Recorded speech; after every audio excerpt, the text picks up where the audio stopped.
Welcome to the class 24। स्वागत है आप सभी का इस सेशन के अंदर। एएलपी के एग्जाम होने वाले हैं और उससे पहले हम करने वाले हैं फटाफट से बहुत सारे सेट जो कि आपको क्वेश्चन पेपर में एग्जैक्टली डायरेक्टली क्वेश्चन आने वाले हैं। और जो पेपर मैं करा रही हूं आपको, अगर कोई क्वेश्चन ऐसा है जो बार बार रिपीट हो रहे हैं उनके भी मैं आपको यहाँ पे शॉर्ट थ्योरी वीडियोस कराने लग रही हूँ जो आपके कल से आना स्टार्ट हो जाएंगे। कल यानी कि संडे को, जी हाँ बिल्कुल, कल से जो है वो आपके थ्योरी वीडियोस भी स्टार्ट हो जाएंगे। छोटे होंगे पर बहुत इंपॉर्टेंट वीडियोस होंगे वो, क्योंकि जैसे मैंने छोटे छोटे टॉपिक्स के वीडियो बनाए हैं, जैसे एसेक्सुअल रिप्रोडक्शन है जो कॉन्टिन्यूसली हर बार हर पेपर में पूछा गया है, तो उसको टॉपिक को कवर करते हुए और उसके अलावा भी। ठीक है, आज के सेशन को स्टार्ट करते हैं। जनरल साइंस की बात हो रही है यहाँ पे।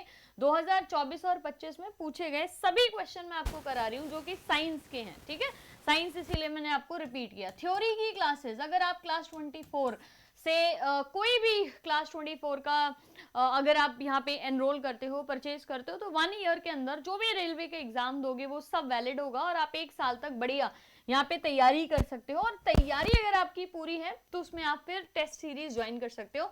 थ्योरी में आपको पूरा फिजिक्स, केमिस्ट्री और बायोलॉजी की पीडीएफ मिलेंगी, सब कुछ आपको कंटेंट प्रोवाइड होगा यहाँ पे। 5000 एमसीक्यूज भी आप लोगों को मिलेंगे। इन केस कोई भी एग्जाम देना है तो साइंस तो पढ़नी ही है ना, रेलवे का मतलब है साइंस, वो पढ़नी ही है। तो यहाँ पे सारा कोर्स आप कवर कर सकते हो। और अगर थ्योरी ऑलरेडी आप कर चुके हो तो यहाँ पे आप एएलपी, एनटीपीसी, ग्रुप डी और कांस्टेबल के एग्जाम के लिए तो आप यहाँ पे टेस्ट सीरीज जो है वो ज्वाइन कर सकते हो। एक टेस्ट सीरीज में आपको सारी चीजें मिल जाएंगी, क्योंकि जैसे साइको का जो टेस्ट होता है ना, स्टेशन मास्टर, और ये आपका एएलपी का, ये साइको के जो टेस्ट हैं वो भी आपको इसमें एडिशनली मिल जाएंगे। उसके अलावा बाकी सारे सिलेबस की भी चीजें आपको कवर होती हुई यहाँ पे दिखेंगी। क्लास 24 एप्लीकेशन में जाइए, बहुत सिंपल है। एप्लीकेशन में गवर्नमेंट एग्जाम के अंदर जाके आपको रेलवे सिलेक्ट करना है, वहां पे ये कोर्सेज आपको मिल जाएंगे। ठीक है, और कोई भी क्वेरी होती है कोर्स से रिलेटेड तो वो आप कमेंट सेक्शन में लिख दीजिए, आपके क्वेश्चन का रिप्लाई जरूर दिया जाएगा। दूसरा, अगर कोई भी टॉपिक थ्योरी में अगर आपको पढ़ना है तो वो भी आप जरूर से कमेंट सेक्शन में लिख दीजिए, उसका भी रिप्लाई आपको फटाफट से दिया जाएगा। ठीक है, चलो क्वेश्चन नंबर 1 आपकी स्क्रीन पे, बहुत ही इजी। कौन सी ग्रंथि एड्रीनल ग्लैंड या एड्रीनल जो हार्मोन है उसको स्रावित करती है? क्वेश्चन और आंसर बहुत ही ज्यादा इजी है। एड्रीनल ग्लैंड याद रखिए, पीनियल ग्लैंड जो रिलीज करती है वो मेलाटोनिन के नाम से जाना जाता है। पीनियल ग्लैंड आपकी 24 आवर्स की जो साइकिल है मेलाटोनिन की वजह से उसको रेगुलेट करती है। थायराइड ग्लैंड जो हार्मोन रिलीज करते हैं वो T3, T4 और कैल्सीटोनिन के नाम से जाना जाता है। Pituitary gland in total 8 hormone release करती है, 6 एंटीरियर पिट्यूटरी से, 2 पोस्टीरियर पिट्यूटरी से। और पिट्यूटरी ग्लैंड ही आपका ग्रोथ हार्मोन कहा जाता है और इसी को कहा जाता है मास्टर ग्रंथि, क्योंकि यही वो ग्रंथि है जो मौजूद होने वाले हमारे शरीर की 8 ग्रंथियों में से, पीनियल ग्लैंड को मैंने ऐड किया है इसलिए 8 ग्रंथियों को कंट्रोल करती है, रेगुलेट करती है। एड्रिनल ग्लैंड आपका फियर, फ्लाइट और फ्राइट का भी हार्मोन कहा जाता है, यानी कि किसी भी तरीके से कोई इमरजेंसी सिचुएशन है, आपातकालीन स्थिति में जो हार्मोन हमारा रिलीज होता है शरीर से वो है एड्रिनल ग्लैंड। इसके अलावा अगर हम हार्मोन्स की बात करें इंपॉर्टेंट, तो थायराइड पे होने वाला पैराथायराइड ग्लैंड इंपॉर्टेंट हार्मोन है। थायराइड पे चिपका हुआ होता है, 4 नंबर होता है, अकेला ऐसा हार्मोन है जिसकी संख्या, हार्मोनल ग्लैंड ऐसा अकेला जिसकी संख्या 4 है। पैराथायराइड हमारे शरीर के अंदर जो कैल्शियम का लेवल है उसको मेंटेन करता है, कैल्शियम की शरीर में बराबर जो सांद्रता है उसको बनाता है। उसके नेक्स्ट थाइमस ग्लैंड करके याद रखिए, थाइमस इम्यूनिटी में मदद करता है। ठीक है, हमारे WBCs को मैच्योर करने का काम करता है। अपार्ट फ्रॉम इट, अगर हम पैनक्रियाज की बात करें, पैनक्रियाज बहुत इंपॉर्टेंट हार्मोन है, इनको मिश्रित ग्रंथि या हेट्रोक्राइन ग्लैंड के नाम से जाना जाता है।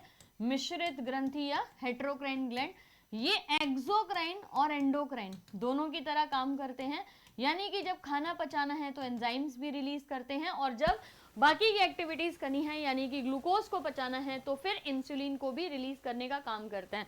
तो जो शरीर में इंसुलिन रिलीज होता है वो पैनक्रियाज के द्वारा ही रिलीज किया जाता है, जो कि ब्लड के ग्लूकोज लेवल को कंट्रोल करते हैं। ठीक है, पैनक्रियाज के अलावा गोनाड्स, गोनाड्स अगर महिला है यानी कि मादा है तो जो रिलीज होगा वो होता है ईस्ट्रोजन, है ना, एंड प्रोजेस्टेरॉन। अगर पुरुष है तो टेस्टोस्टेरॉन नाम के हार्मोन मेजरली रिलीज होते हैं। यही हमारे शरीर के अंदर हार्मोनल ग्रंथियां पाई जाती हैं, ये हार्मोन्स को रिलीज करती हैं हमारे बॉडी में, ठीक है। Identify one example of change taking place at puberty that can signify sexual maturation. Sexual maturation की बात करें तो न्यू हेयर ग्रोथ पैटर्न करके याद रखिए, mood swings, increase in height, behaving differently. इन तीनों चारों में जो एप्ट आंसर है वो आपका वी कैन से कि जो हेयर ग्रोथ का जो पैटर्न है वो मैच्योरिटी को दर्शाता है। हाइट जो है वो आपकी बचपन से बढ़ी रही है ना, हम जो है जब पैदा होते हैं तब से लेके 6-7 साल 10 साल तक अपनी हाइट तो बढ़ाते ही हैं। हाइट के बढ़ने से सेक्सुअलिटी का कुछ लेना देना नहीं है। सो आंसर इज ए, ठीक है। बिहेविंग डिफरेंटली, वो तो हम दिन में हर घंटे अलग अलग तरीके से बिहेव कर सकते हैं, तो वो तो कैसे ही आएगा। What is the mode of reproduction used in methods such as layering or grafting to grow many plants such as sugarcane, roses और grapes? देखिए जैसे रोज का पौधा होता है ना, गुलाब जो होता है उसमें बीज नहीं होता है ना, तो प्लांट को ग्रो करने के लिए क्या करते हैं, कटिंग करते हैं, लेयरिंग करते हैं, ग्राफ्टिंग करते हैं। लेयरिंग की जाती है जैस्मीन का जो प्लांट होता है उसमें लेयरिंग भी की जाती है। ग्राफ्टिंग की बात करें तो शुगर केन जो होता है वो ग्राफ्टिंग भी करवाता है। तो शुगर केन की जो स्टेम होती है उसको छोटा छोटा ऐसे पीसेस में काटा जाता है और उसको अलग अलग जगह पे ग्रो किया जाता है।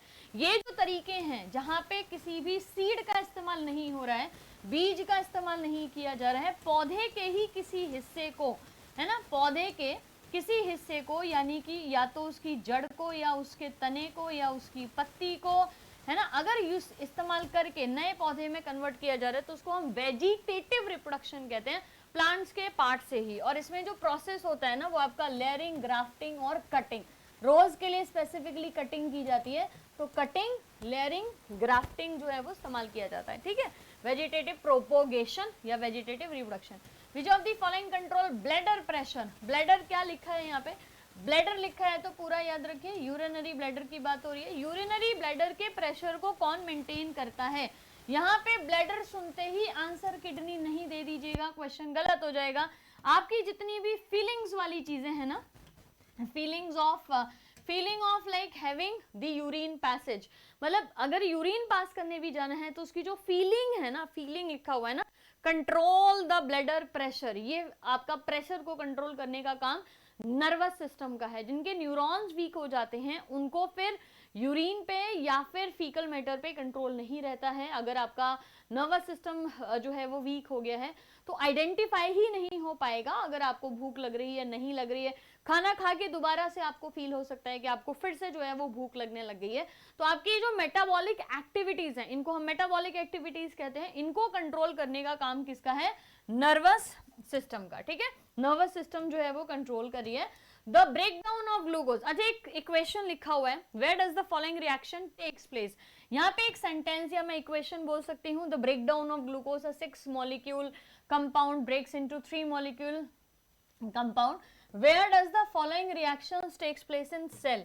सेल के अंदर ये क्रिया कहाँ पे होती है? ध्यान दीजिएगा, लिखा है ग्लूकोज का पायरुवेट एसिड में टूटना, ठीक है। 3 मॉलिक्यूल या 3 कार्बन मॉलिक्यूल क्या है कि जो 6 कार्बन का कंपाउंड है जिसको आप C6H12O6 बोलते हो, इट ब्रेक्स इनटू C3H4O3 के फॉर्म में ये टूटता है। टूटने को हम क्या बोलते हैं? पायरुवेट एसिड बोलते हैं, ठीक है। तो जो ग्लूकोज आपने भोजन से लिया है वो सारा ग्लूकोज हमारे खून में जाता है। हमारे खून से जाने के बाद वो हमारे सेल में एंटर करता है। पहले सेल में एंटर करने के बाद जो साइटोप्लाज्म है उसके अंदर पहला स्टेप होता है जिसको हम कहते हैं ग्लाइकोलिसिस, यानी कि ग्लूकोज का टूटना। उसके बाद माइटोकॉन्ड्रिया में ये जो पायरुवेट एसिड है ये एंटर करता है, पायरुवेट एसिड, और ये माइटोकॉन्ड्रिया में ऑक्सीजन की मदद से एक टीसीए साइकिल चलती है, उससे ये कन्वर्ट होता है एटीपी में, जिसको हम बोलते हैं एडेनोसाइन ट्राइफॉस्फेट। क्या बोलते हैं? एडेनोसाइन ट्राइफॉस्फेट इसको जाना जाता है। तो आंसर है ए, है ना। क्वेश्चन को ध्यान से पढ़ लीजिएगा, क्वेश्चन के पूछने का तरीका भी ध्यान से पढ़ लीजिए। आपका ये क्वेश्चन थोड़ा अलग तरीके से पूछा हुआ है, राइट। यहाँ पे स्ट्रक्चर भी उसी चीज का मैं आपको दिखाने लग रही हूँ। यहाँ पे ग्लूकोज है, ग्लूकोज जो है वो सेल के अंदर गया, ये साइटोप्लाज्म वाला एरिया है पहले, वहां पे ग्लूकोज जो है वो ग्लाइकोलिसिस यानी कि ग्लाइकोलाइसिस या लिसिस टूटना, ये कन्वर्ट हुआ इनटू दी पायरुवेट, पायरुवेट जो है वो कन्वर्ट हुआ इनटू दी TCA पायरुवेट जो है वो थोड़ा सा फर्मेंट हुआ अगर होता है तो, वरना गया माइटोकॉन्ड्रिया के अंदर, वहां पे TCA साइकिल चली। TCA साइकिल जो है वो ATP जनरेट करना स्टार्ट करता है। ATP क्या होता है? एडेनोसाइन ट्राइफॉस्फेट, जिसकी वजह से आप माइटोकॉन्ड्रिया को क्या बोलते हो? Power house of the cell, यानी कि कोशिका का पावर हाउस करके इसको जाना जाता है, बिजली घर के नाम से जाना जाता है। ठीक है, पीने के पानी को कीटाणुओं से मुक्त करने के लिए किसका इस्तेमाल करते हैं? वेरी इजी, ब्लीचिंग पाउडर याद रखिए, विरंजक चूर्ण बोला जाता है, CaCl2 जो है वो इसका फॉर्मूला भी है। ठीक है, प्लांट्स हैव लो एनर्जी या plants have low energy needs. अच्छा, पौधों को कम एनर्जी यानी कि कम ऊर्जा की आवश्यकता होती है। As the plant use relatively fast transport system, क्यों होती है? ऐसा ऑप्शंस हैं। Energy need different between different body design, plant do not move and have large proportion of dead cells and tissue, इसलिए उनको ज्यादा एनर्जी की आवश्यकता नहीं पड़ती है। प्लांट्स ऑटोट्रॉफिक होते हैं, ज्यादा अपना खाना वगैरह नहीं प्रिपेयर करते हैं, इसीलिए अगर नहीं भी ज्यादा कंजम्पशन करें तो कोई बात नहीं। Plant body have a small proportion of dead cell in many tissue. देखो सबसे पहली बात, जो चौथा ऑप्शन है ना, वही ऑप्शन कंटिन्यू होके चौथा बना है बी वाले में से। Energy needs differ between different body design, फिर plant do not move and have a large proportion of dead cells in many tissue, यही स्टेटमेंट नीचे लिखा हुआ है, यानी कि ये स्टेटमेंट ठीक है। दूसरी चीज आप हमेशा याद रखिएगा, जब भी हम आपको ये समझाते हैं इसका रेफरेंस भी समझ लेना, ताकि अगर ऐसा क्वेश्चन घुमा के पूछा जाए आगे तो आप समझ पाओ। देखो अगर मैंने आपको ये बोला कि अगर मैं हार्ट के चैम्बर की बात करूं, heart is the only thing जो डिसाइड करती है आप जिंदा हो कि मरे हो। दिल धड़क रहा है, दिल चल रहा है तो आप जिंदा हो, दिल नहीं धड़क रहा है तो आप मरे हुए हो, कहा जाता है ये स्टेटमेंट। नाउ हार्ट डिसाइड करता है कि हम लिविंग या डेड हैं। हार्ट का मेन काम क्या है? वो आपके मध्यांतर या एक मीडिएटर की तरह रोल प्ले करता है।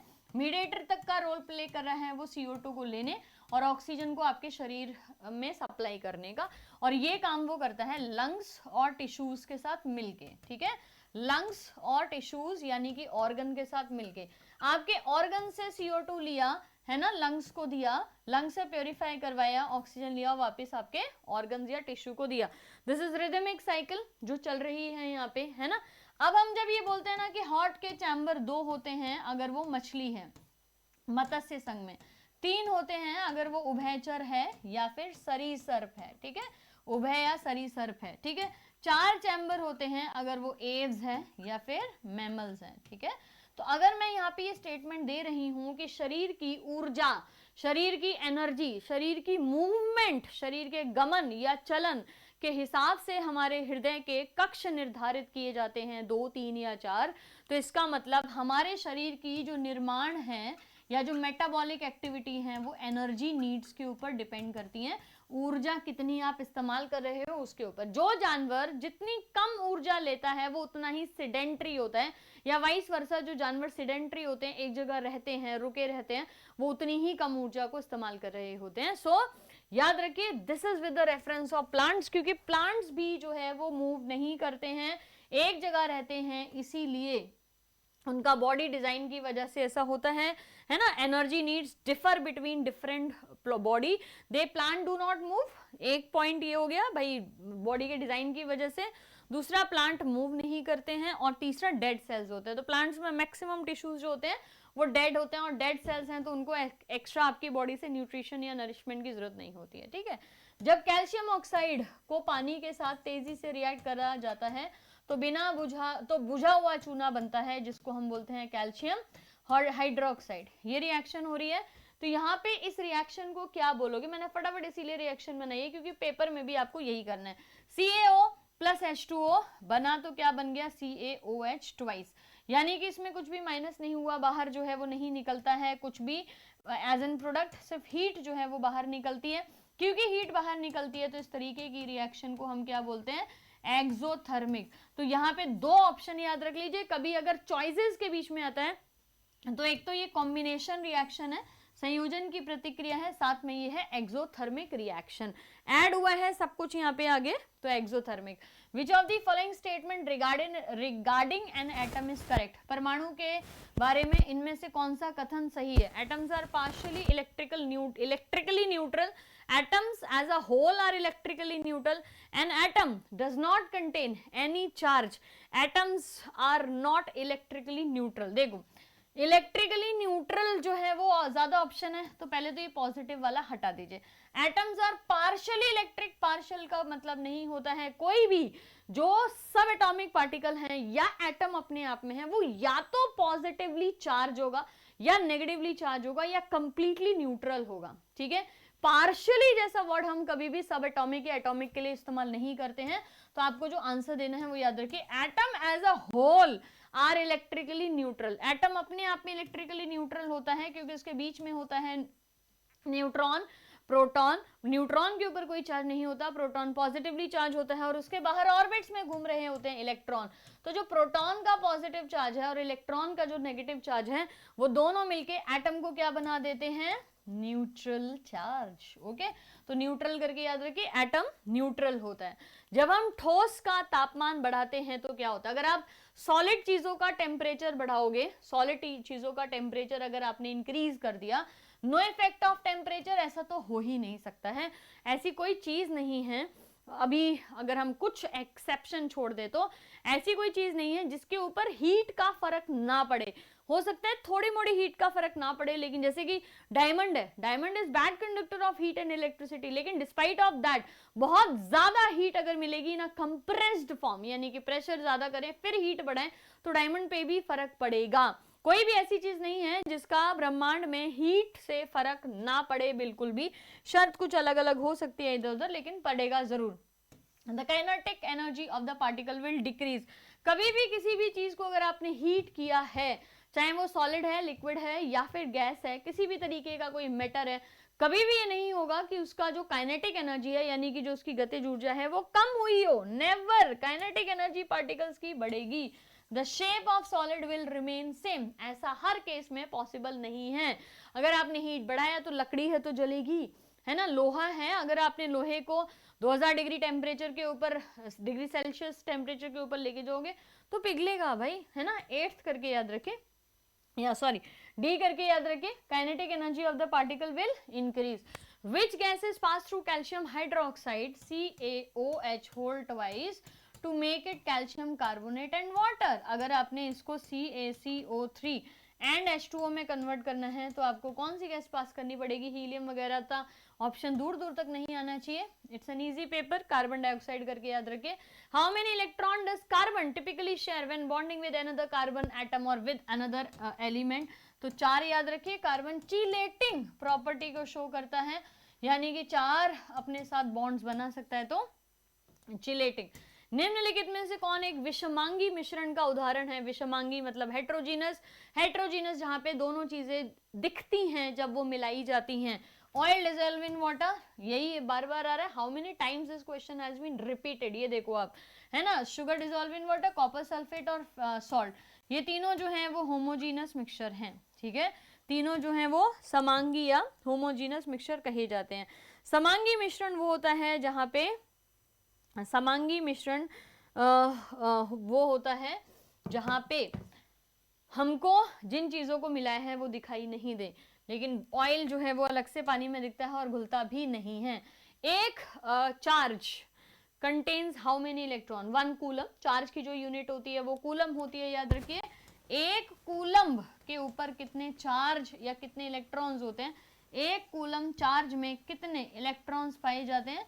तो याद रख लीजिए, न्यूमेरिकल वैल्यू है, दिस इज फैक्ट। 6, और पूरा लर्न कर लीजिए तो ज्यादा अच्छा रहेगा। 6.24 इंटू 10⁻18। कभी कभार हम इसको इस तरीके से लर्न करते हैं, जब ऑप्शन ऐसे आते हैं तो हम थोड़ा सा हड़बड़ा जाते हैं।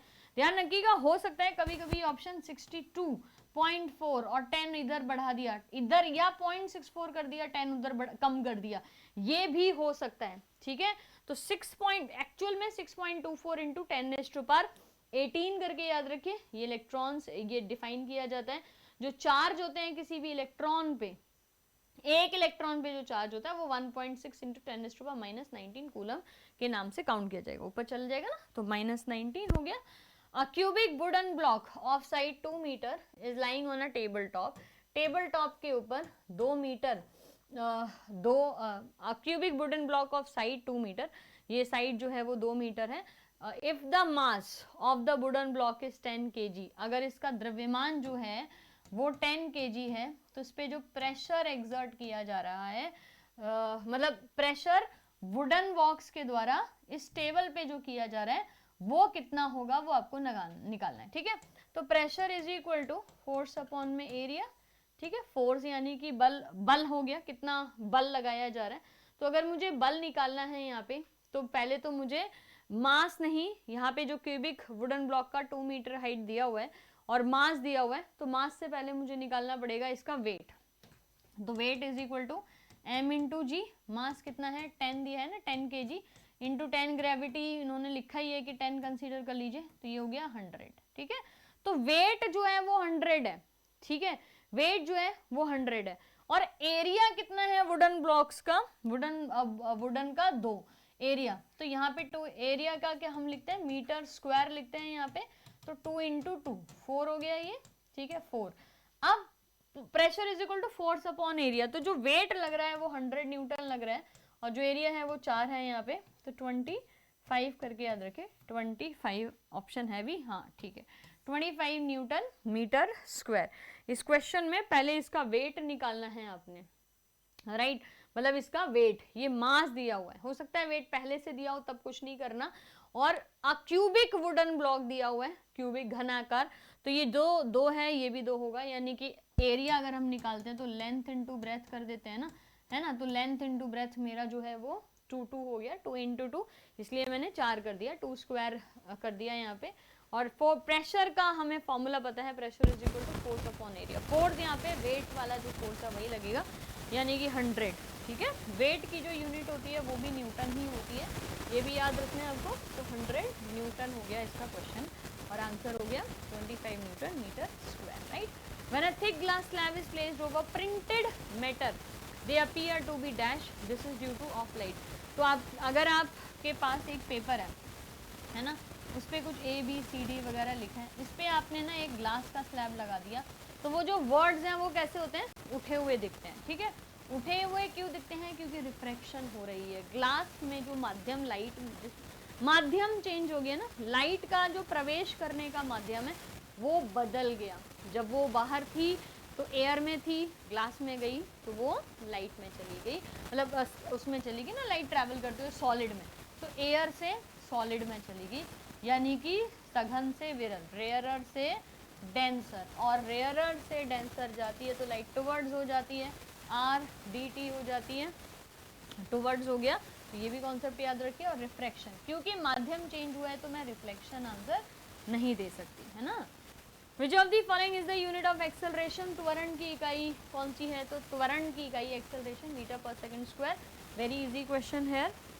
A body of mass is taken, a body of mass m is taken from the ground to a height of h. ठीक है, मास को हम यहाँ से यहाँ ले गए.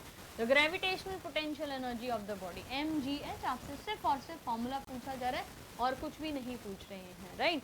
बैक टू बैक 27 नवंबर को 2024 को जो पेपर हुआ था उसके तीनों सेट के अंदर जो क्वेश्चन आए थे वो 18 आए थे. यानी कि उस पर्टिकुलर डे पे साइंस के 18 क्वेश्चन जो हैं वो एग्जाम में आए थे, ना कि 20, है ना. ये स्टेटमेंट मैं आपको कई बार दे चुकी हूँ, आप ध्यान रखिएगा. Complete syllabus 5000 MCQ, 20 mock test और फिजिक्स, केमिस्ट्री और बायो की पूरी थ्योरी की PDF और कोर्स कंप्लीट आपको साइंस के हाई वोल्टेज बैच में मिल जाएंगी, जो कि क्लास 24 की एप्लीकेशन पे है. आप यहाँ पे क्लास 24 की जो एप्लीकेशन है वो भी डाउनलोड कर लीजिए. आपको डेली GK के टेस्ट भी मिलते हैं. उसके अलावा आपको टेस्ट सीरीज अगर ज्वाइन करनी है रेलवे की, वो भी आप ज्वाइन कर सकते हो. और हर चीज़ की वैलिडिटी 1 ईयर है, तो 1 ईयर तक आप चीज़ें कहीं पे भी रिफाइंड वे में यूज़ कर सकते हो. और रेलवे के एग्ज़ाम अब रेगुलर हो रहे हैं, तो ये एग्ज़ाम कोर्स आपके लिए बहुत बेनिफिशियल होगा, क्योंकि यही साइंस आपको SSC के लेवल तक भी पढ़नी है. इवन कुछ स्टेट एग्जाम में भी आप इतनी ही SSC का लेवल जो है वो पढ़ते हो. ठीक है, चलो thank you so much, bye bye. Next मिलते हैं नेक्स्ट वीडियो में. और थ्योरी वीडियोज़ आने वाली हैं अब आपके सामने, उन थ्योरी वीडियोज़ को भी आपको ध्यान में रखना है और पूरा कवर करना है. Thank you so much.